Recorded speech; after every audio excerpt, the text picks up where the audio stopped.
the abundant sunshine was about the only silver lining today.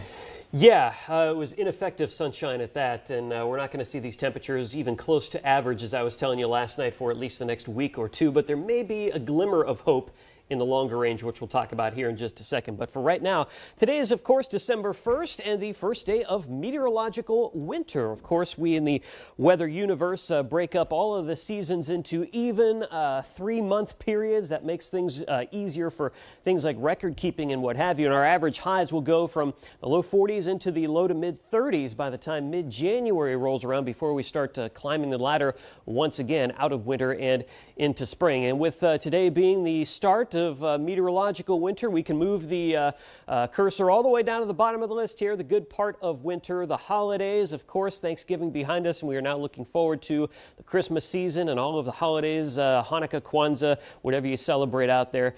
The good days with family and friends are soon to come. 27 degrees on our Briarfield Healthcare Center's weather camera in Boardman right now. Not a whole lot happening out there right now. What we have going on right now at this hour is this trough that is swinging south and east through the Great Lakes, and that is turning the flow around.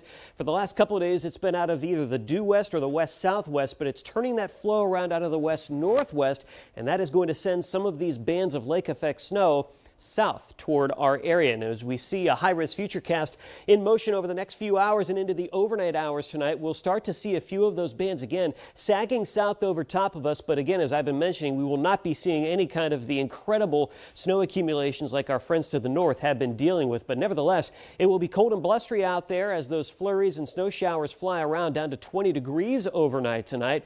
And we can look forward to more of the same for our Monday. Periods of those changeable conditions as those snow showers and those snow bands set up from northwest to southeast. So be aware of that in your comings and goings on your Monday. Temperatures, much like today, will struggle to make it to around 30 to 32 degrees. In terms of snowfall amounts, obviously the highest amounts will be along the lake shore, and our friends up to the north and the usual primary snowbelt areas will be getting in on more of that. For most areas along and south of I-80, we're looking at a coating to an inch, but the farther north and east you go, mainly up into the secondary snowbelt of Trumbull County and into Mercer County, there we could see as much as 1 to 3 inches or so. Maybe some localized higher amounts as well by first thing Tuesday morning.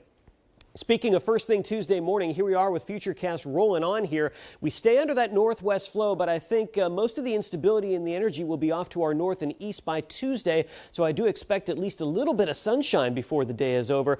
And then our attention turns to this strengthening system. This system is really beefed up in the models over the last day or so. We're looking at this coming through late Wednesday and into Thursday, so we'll get a quick hit of snow from that.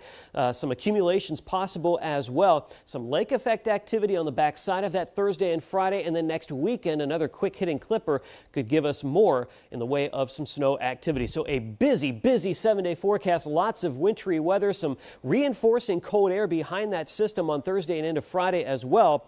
So we're going to have to keep an eye on those changeable conditions as the lake effect regime kicks in.